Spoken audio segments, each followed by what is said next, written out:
주 안에서 사랑하는 여러분, 오늘은 참 자유케 하는 믿음이라는 제목으로 하나님 말씀을 증거하도록 하겠습니다. 누군가 저에게 당신은 왜 예수님을 믿으십니까? 라는 질문을 하신다면 저는 조금의 주저함과 고민 없이 예수를 믿음으로 나는 참 자유할 수 있기 때문입니다 라고 말할 것입니다. 사랑하는 여러분, 우리가 행복한 마음을 갖고 아주 좋게 표현하면 비전이라고 이야기하고 꿈이라고 하는 것. 하지만 안 좋게 우리 마음에 자리 잡게 되면 이것은 욕망이 되고 끝내 죄로 발전하게 됩니다. 그럴 때마다 우리 사람들은 욕망의 노예가 되어서 참된 자유를 누리지 못한 채 욕망의 사슬에 매인 부자유함의 삶을 살아가게 됩니다. 한없이 밀려오고 솟구치는 이 욕망은 우리로 하여금 스스로를 교만케 하고 불가능한 일마저 허영의 세계로 인도하여 우리로 하여금 방탕한 삶을 살아가게 할 뿐입니다. 저는 예수를 믿은 이후로도 여전히 인간의 연약함을 극복하지 못했고 아직도 죄악 앞에서 여지없이 무너지고 있지만 그럼에도 이전보다는 강해졌고 이전과는 비교할 수 없을 정도로 쉽사리 무너지지 않고 있다라고 확신합니다. 저의 신앙은 단순히 이해 면에서뿐만이 아니라 실제 신앙인으로서의 삶과 자유인으로서의 삶의 형태에도 많은 변화가 경험되어 왔습니다. 여전히 물질, 명예와 같은 것들이 저 자신을 허영의 세계로 끌어당기고 있지만 제가 신앙을 바르게 의식하고 있는 한 믿음의 능력으로 이겨나가고 있습니다. 이것은 단지 저의 고백뿐만이 아니라 바로 여러분들의 고백일 것입니다. 저는 지금도 인간의 연약함과 죄와의 싸움에 둘러싸여 있지만 우리 구주 예수 그리스도로 인한 죄사함과 구원의 은혜로 인간이 결코 누릴 수 없는 진정한 자유를 누리고 있는 사람입니다. 저에게 자유하는 삶의 모범이 되신 분은 바로 예수 그리스도이십니다. 저는 예수 그리스도로부터 진정 자유하는 삶이 어떤 것인가에 대하여서 지금도 배워가고 있습니다. 예수님께서는 몸소 참된 자유의 모범을 보이셨습니다. 우리는 성경 말씀 복음서를 통하여서 참 자유하신 예수님의 다양한 모습을 대하게 됩니다. 오늘의 본문에서 그것이 기록되어 있습니다. 본문을 서술적으로 풀어 말씀드리면 이와 같습니다. 어느 다른 안식일에 예수께서 다시 해당에 들어가셨습니다. 거기에 한쪽 손이 오그라든 사람이 있었습니다. 사람들은 예수를 고발하려고 예수께서 안식일에 그 사람을 고쳐주는지를 보려고 예수를 지켜보고 있었습니다. 그때 예수님께서는 자기를 적대시하며 바라보고 있는 바리새파 사람들 시선에 조금도 동요됨이 없이 손이 오그라든 남자를 한가운데로 세우셨습니다. 그리고 나서 다음과 같은 질문으로 바리새파 사람들에게 도전하셨습니다. 안식일에 선한 일을 하는 것이 옳으냐? 악한 일을 하는 것이 옳으냐? 목숨을 구하는 것이 옳으냐? 죽이는 것이 옳으냐? 예수님의 이 질문에 대하여서 바리새파 사람들은 그들의 생각을 말해야만 했지요. 그들이 사물을 이해하고 있는 관점이 어떤 것인지를 분명히 표명해야 그것이 옳은지 그른지를 알 수 있습니다. 그런데 그들은 놀랍게도 잠잠하였습니다. 바리새파 사람들은 그들 자신의 비인간적인 관점을 말로 표현할 용기가 없었던 것입니다. 말을 하게 되면 그들의 숨은 내적 동기가 무엇인지 드러나기 때문에 침묵으로 일관하였던 것입니다. 예수님은 그들의 왜곡된 관점에 조금도 개의치 않으시고 깊이 탄식하시면서 손이 오그라든 사람에게 손을 내밀어라 라고 말씀하십니다. 그 사람이 손을 내미니 그의 손이 회복되었습니다. 여기서 우리가 주목할 포인트가 있습니다. 예수님의 비애와 슬픔은 손이 오그라진 사람에게 있지 않았습니다. 예수님의 슬픔과 분노는 바리새파 사람들의 왜곡된 관점이었던 것입니다. 그들의 왜곡된 관점은 그들 자신의 생각으로 끝나지 않고 그 시대 많은 사람들에게 선량한 사람들의 삶을 지배하고 억압했습니다. 그리고 좀 더 나아가서 그들의 왜곡된 삶은 하나님 나라의 큰 장애물이 되었습니다. 그 시대에 사는 사람들은 알지 못하고 바리새파 사람들의 왜곡된 모범을 그대로 모방해간 사람들도 있었지만, 그렇지 않고 체험적으로 그것이 잘못된 것인 줄을 알고 있었지만 그들의 눈초리와 위협 때문에 자신의 자유를 포기하고 그들의 왜곡을 따른 사람들도 있었습니다. 바리새파 사람들의 이러와 같은 왜곡은 그 당시 사람들의 생각과 마음을 지배하였을 뿐만 아니라 그들의 행동까지도 억압하였습니다.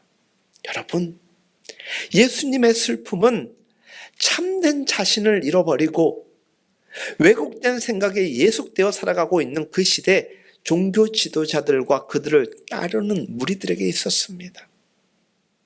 예수님은 그들에 대하여서 분노까지 하셨습니다. 바리새파 사람들은 침묵으로 예수님을 뒤흔들고 싶어 했던 것입니다. 그러나 예수님은 그들에게 조금도 동요됨이 없이 엄연한 주권을 가지고 자유 가운데서 그가 마음껏 행하셨습니다. 우리는 진리 되신 주님이 어떤 상황에서도 자유할 수 있는 이 믿음을 우리가 소망하고 갈망해야 될 줄로 믿습니다. 예수님은 바리새파 사람들의 왜곡을 받아들이지 않았을 뿐만 아니라 그들의 위협에도 굴복하지 않으셨습니다. 바리새파 사람들의 왜곡된 관점은 예수께 어떠한 영향력을 행사하지도 못했고 미치지를 못했습니다. 바리새파 사람들은 그들의 마음이 냉혹해진 채로 그들의 독성과 고집, 두려움을 지닌 채로 매우 초라한 모습으로 예수님 앞에 서 있는 것입니다. 그 순간 예수님은 하나님께로부터 위임받은 일을 자유롭게 행동으로 옮기셨습니다. 안식일에 병든 자를 고치는 문제에 있어서 왜 예수님과 바리새파 사람들 사이의 관점이 서로 다를 수밖에 없었을까?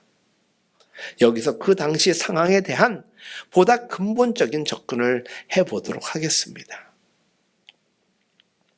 그 근본 원인은 무엇일까? 율법에 대한 이해에 있었습니다. 바리새파 사람들은 율법을 통해서 말씀하시는 하나님의 명령에 순종하기보다는 문자의 노예가 되어 있었습니다. 그러나 예수님은 율법을 주신 하나님께 복종하셨던 것입니다.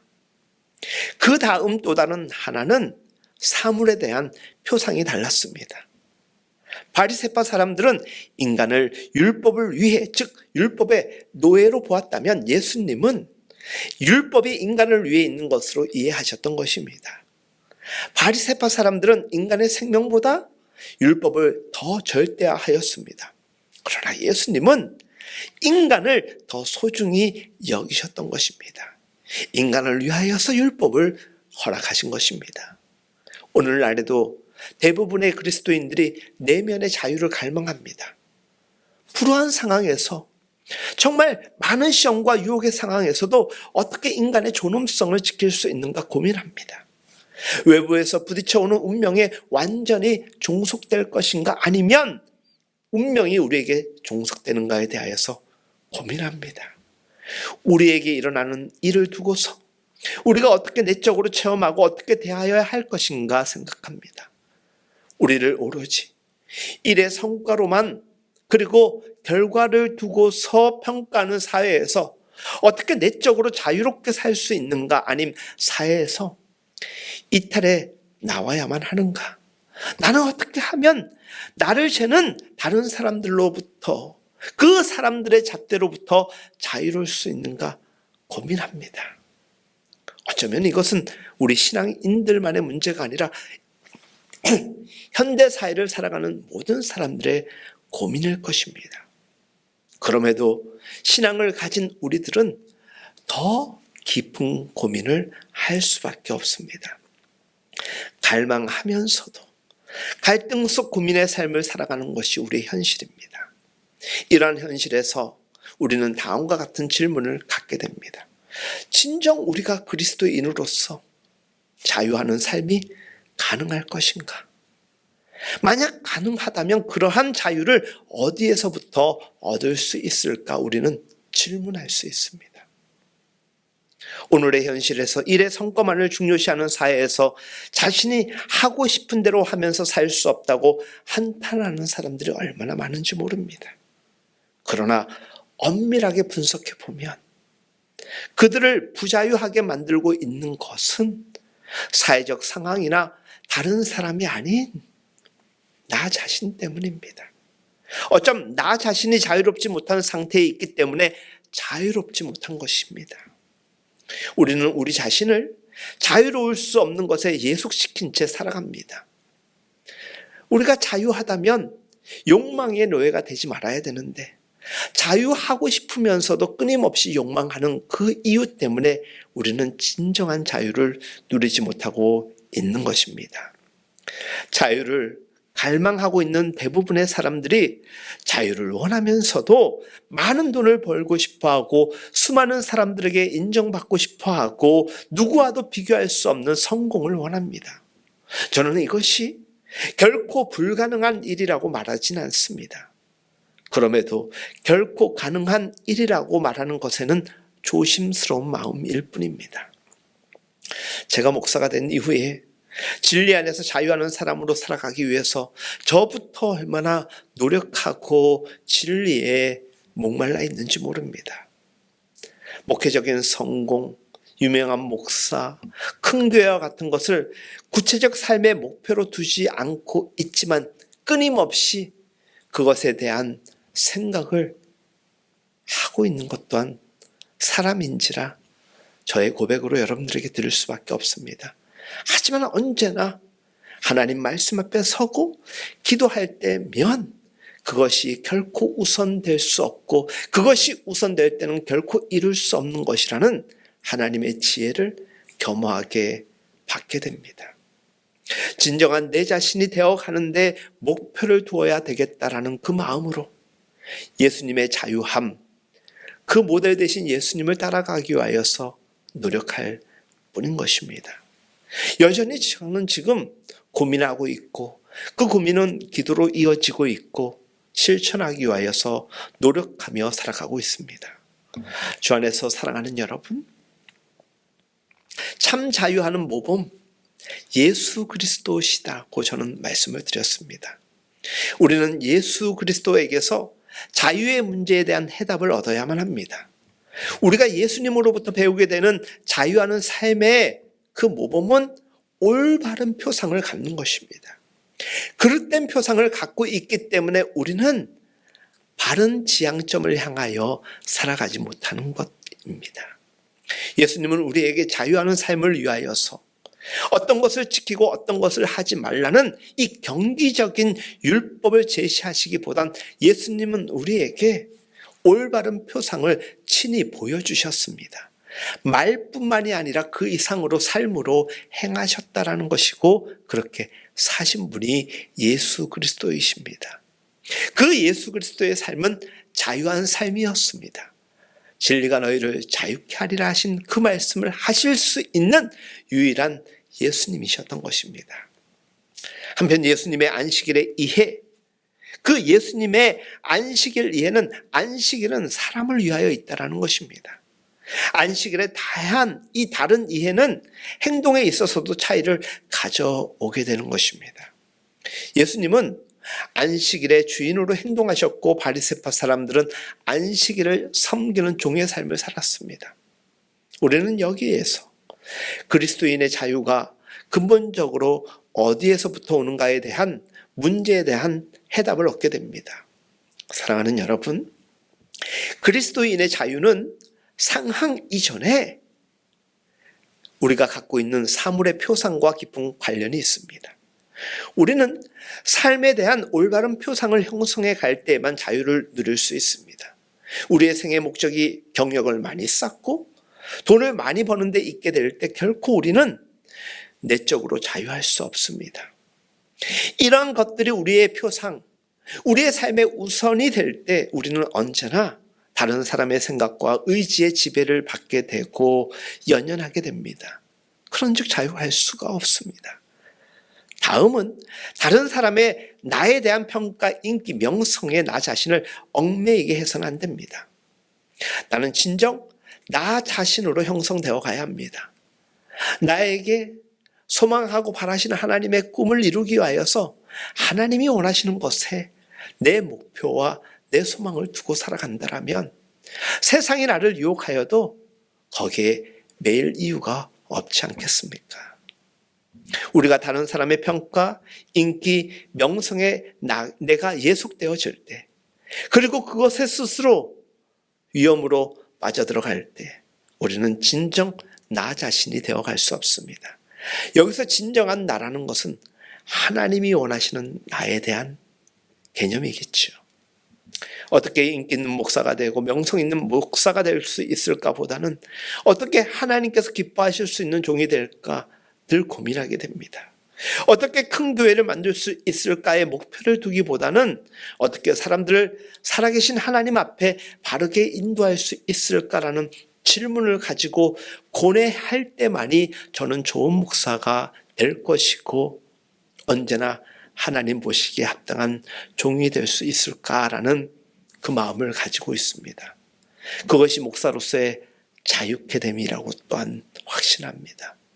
하나님을 갈망하고 예수님을 모범으로 여기고 그분을 닮아가고자 할 때에는 세상의 그 어떤 것도 저에게는 유혹의 대상이 될 수가 없습니다. 하지만 세상을 바라보고 주님에게서 조금만 이탈되게 되면 여전히 저는 욕망의 지배 아래서 주님께로부터도 멀어지게 되고 사람들로부터도 멀어지는 그저 타락한 한 인간일 수밖에 없게 될 것입니다. 전에도 그랬지만 요즘 특히 우리나라는 축구 열기가 아주 대단합니다. 어떤 축구 감독이 있습니다. 자기가 어떻게 하면 인기 있는 감독이 될 것인가, 커리어를 쌓을 수 있는가의 목표를 두면 제대로 된 훈련을 선수들에게 시킬 수 없고 좋은 성적을 거둘 수 없습니다. 그러나 어떤 다른 부류의 감독은 어떻게 실력 있는 강인한 선수를 만들 것인가, 그리고 좋은 팀을 만들 것인가의 목표를 두고 선수를 훈련시키고 그들과 함께 한다면 좋은 축구 감독도 될 뿐만이 아니라 좋은 팀을 구성하게 될 것이고 좋은 커리어를 갖게 될 것이라고 저는 기대합니다. 이 둘의 차이는 매우 큽니다. 인기의 노예가 되어 있는 감독, 자기 욕망에만 사로잡혀 있는 감독은 좋은 선수를 만들어 갈 수 없을 뿐만 아니라 그 스스로도 많은 상처를 받으며 불안한 삶을 살아가게 될 것입니다. 대표적으로 얼마 전까지 우리나라 국가대표팀을 맡았던 유명한 선수 출신 감독이 그 예가 될 것입니다. 이는 저만의 의견뿐만이 아니라 사회 전반적이고 국민 대부분이 느끼는 감정일 것입니다. 우리가 오늘 이 시대에서 자유하는 그리스도인으로 살아가는 데 있어서 빛과 방향을 제시하는 아주 좋은 기도문이 있어 여러분들에게 소개합니다. 들어보시기 바랍니다. 오 예수님, 나를 구원해 주십시오. 나를 사랑받고자 하는 욕망으로부터, 높임을 받고자 하는 욕망으로부터, 명예롭게 되고자 하는 욕망으로부터, 칭찬받고자 하는 욕망으로부터, 다른 사람보다 더 낫고자 하는 욕망으로부터, 다른 사람의 관심 가운데 있고자 하는 욕망으로부터, 인정을 받고자 하는 욕망으로부터, 인기를 얻고자 하는 욕망으로부터, 나 자신의 두려움으로부터, 멸시받음의 두려움으로부터, 고통스러운 책망의 두려움으로부터, 잊혀짐의 두려움으로부터, 실수의 두려움으로부터, 초소의 두려움으로부터, 의심받음의 두려움으로부터 나를 자유케 하시고 구원하여 주소서. 여러분, 이 기도문이 누구의 기도문인지 아십니까? 너무나도 잘 알고 있는 마더 테레사 신부님의 수녀님의 기도문입니다. 이 기도문에 나타나 있는 욕망들과 두려움들은 모두 우리들의 본능이기도 합니다. 그렇다고 우리는 우리의 본래적인 이 본능을 부인하거나 억압해서는 안 될 것입니다. 그렇게 할 수도 없는 것입니다. 그대로 인정하고 받아들입니다. 그리고 하나님의 도우심을 구하고 살아가면 될 것입니다. 나 자신이 그러한 본능의 사람임을 인정해야 합니다. 그때로부터 시작이 될 수 있는 것입니다. 내가 연약한 사람임을 인정하는 순간이고 그때 비로소 우리는 전능하신 하나님을 바라보게 되는 것이고 그분의 도우심을 의지하는 것이고 내 능력으로 살아갈 인생이 아니구나라는 것을 깨닫고 참된 신앙. 그래서 더 이상 내 방법을 추구하지 않기 때문에 더 이상 욕망의 노예가 되는 것이 아니라 하나님이 원하시는 그 꿈에 사로잡혀서 하나님으로부터 주시는 믿음으로 그 믿음으로 자유케 되는 삶을 살아가게 되는 것입니다. 그 자유에는 꿈이 없고 욕망 없음이 아니라 최선일 뿐인 것입니다. 세상은 결과를 두고 우리를 어떤 존재인가에 대하여서 평가를 합니다. 하나님은 우리에게 결과도 물을 수 있겠지만 그보다는 우리의 자세, 과정, 이와 같은 것들을 물으십니다. 우리가 본능적인 욕구와 공포에 사로잡힐 때 우리의 삶의 표상은 왜곡됩니다. 우리가 바라보아야 될 표상이 무엇인가에 대하여서 믿음은 언제나 분명하게 우리에게 제시함에도 불구하고 우리가 본능을 따라 살아가고자 할 때는 세상을 바라보게 될 수밖에 없고 균형을 잃어버린 채 믿음마저도 흔들리게 될 것입니다. 우리는 우리 스스로가 이것을 잊지 말아야 할 것입니다. 결국 자유하는 삶으로부터 점점 멀어지게 되면 우리는 하나님을 잃고 말게 될 것입니다. 그리스도인의 자유는 무엇을 위한 자유입니까? 자유의 목표가 무엇일까 여러분들 생각하십니까? 그리스도인의 자유는 그래서 우리에게 주시는 이 자유는 사랑에 이르는 자유입니다. 또한 온갖 자기 경직으로부터 자신과 욕망의 모든 굴레로부터 풀려나는 자유입니다. 그리스도인들에게 자유의 목표는 자신을 헌신할 수 있는 사랑입니다. 이제껏 나를 위하여서 내가 살아왔다면 이제는 하나님을 위하여 하나님이 사랑하시는 누군가를 위하여 살아가는 것이지요. 세상 욕망으로부터 자유한 자만이 자신을 제외한 누군가의 자유를 위하여서 헌신할 수 있는 참 자유하신 예수님을 본받아 살아갈 수 있게 되는 것입니다. 그리스도인의 사랑은 내면의 자유에 기한 사랑입니다. 주님이 내 안에, 내가 주님 안에 거하면 주님의 뜻이 내 뜻이 되는 것이요 내 세상이 아니라 하나님의 세상을 함께 더불어 아파하고 기뻐하며 살아가는 공감, 공존의 주인공이 되는 것입니다. 우리의 사랑은 예와 아니오를 분명히 말할 수 있는 진정한 자유에 기초한 사랑이어야 합니다. 이것은 내 판단, 내 만족과 유익의 기준이 아니라 하나님께 기준을 두고 생각해야 될 예와 아니오겠지요. 사랑하는 여러분, 하나님은 우리를 참 자유해가는 사람으로 부르고 계십니다. 우리는 그 자유의 삶을 배워가야 합니다.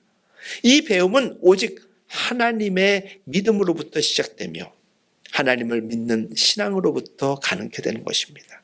그리고 예수님의 모범을 통하여서 우리 삶 속에서 발견하게 될 것입니다.